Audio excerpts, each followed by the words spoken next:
Thank you for joining us on Nub TV again. Uh, Yes. I've just been catching up on your recent articles, your essays, uh, and it's an amazing one as we're coming into Passover this week about the Exodus from Egypt and what could be our cosmic Exodus. Could you Right. just elaborate a little for us for Nub TV, Yeah, please? so just this week we had the Passover Mhm. celebration of a few thousand people who left their status of slavery, building the pyramids 3.2 thousand years ago or Mhm. so.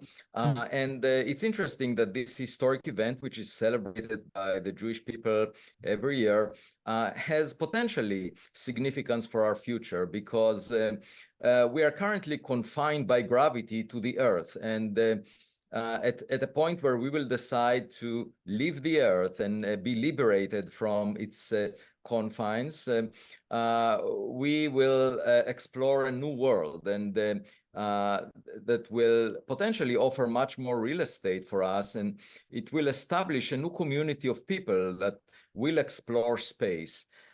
It will not be the entirety of humanity, obviously. It will be a small group of people that will proceed to explore interstellar space the way that the Israelites, once they defined themselves as a community, went for 40 years in the desert Mhm. before they were liberated from their mindset of being slaves. And Yeah. of course, it will take us also generations to liberate ourselves from thinking in the context of the Earth.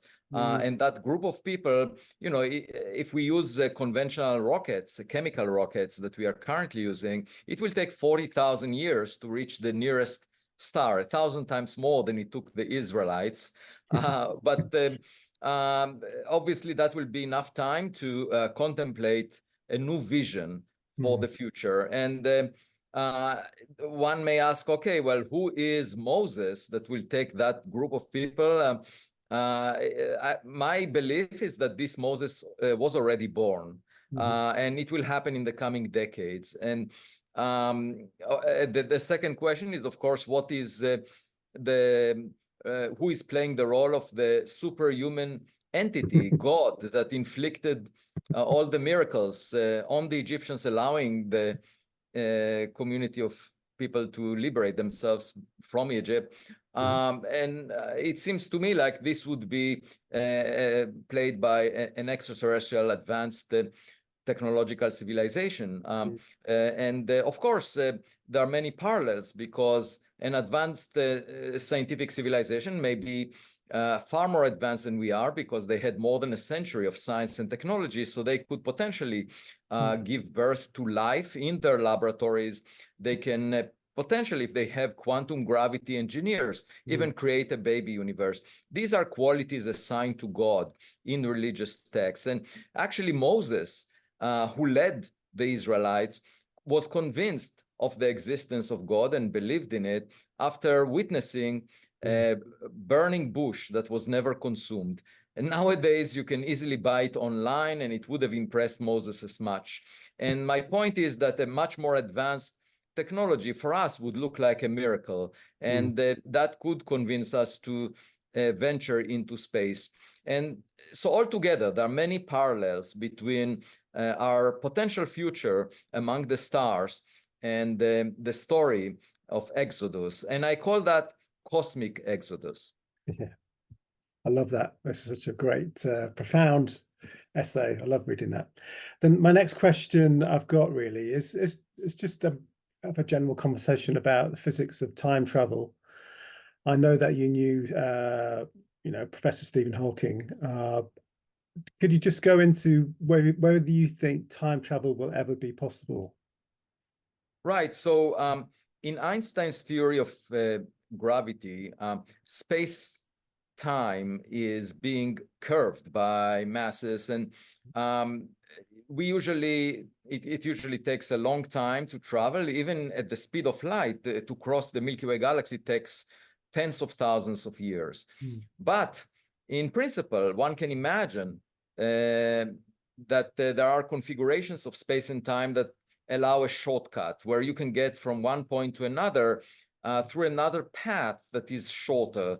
That is allowed in general relativity, but the question is how to engineer that, how to take advantage of that.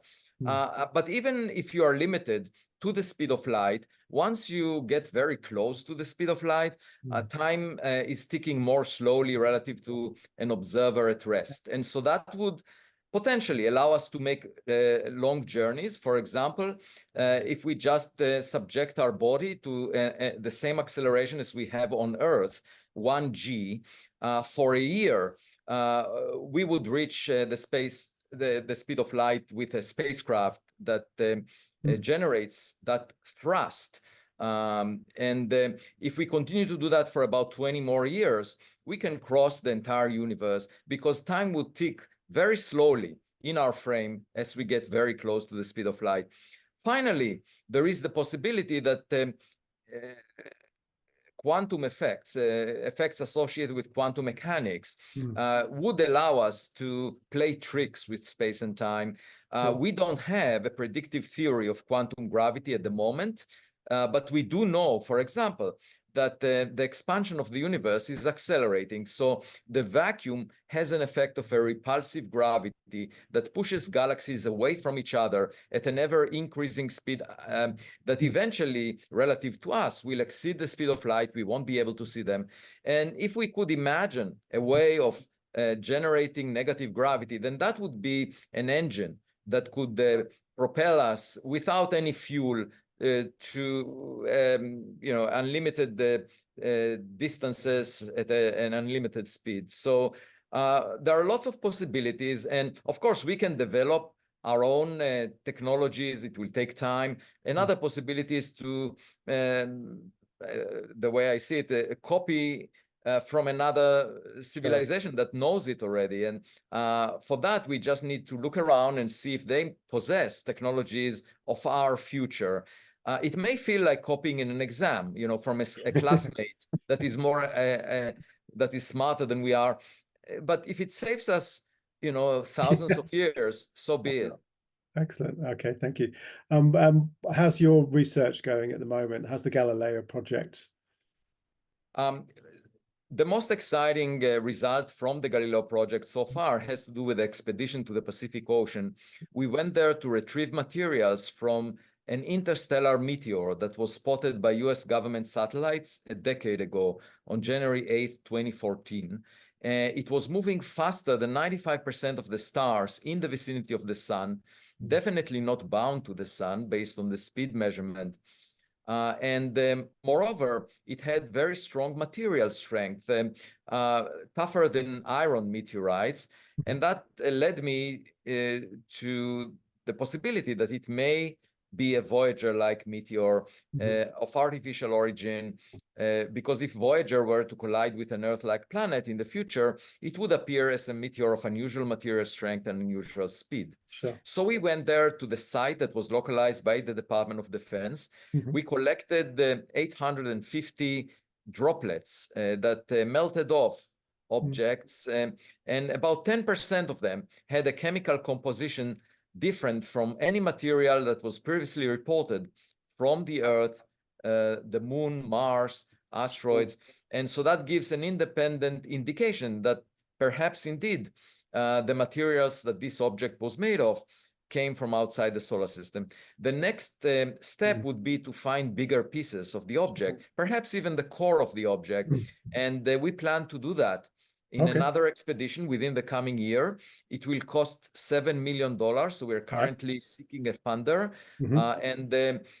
We very much hope to find a big piece that will tell us whether it was a rock of natural origin or something else. Wow. In addition to that, we have an observatory operating at Harvard University that already looked at about 500,000 objects in the sky. It's monitoring the sky at all times and also recording audio.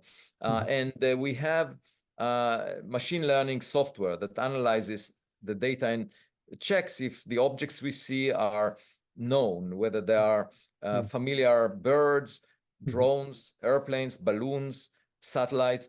So far, we haven't seen anything unusual, but we keep looking, and we are building 2 additional observatories, one in Colorado and the second one in Pennsylvania, thanks to a grant that we received from the Mellon Foundation.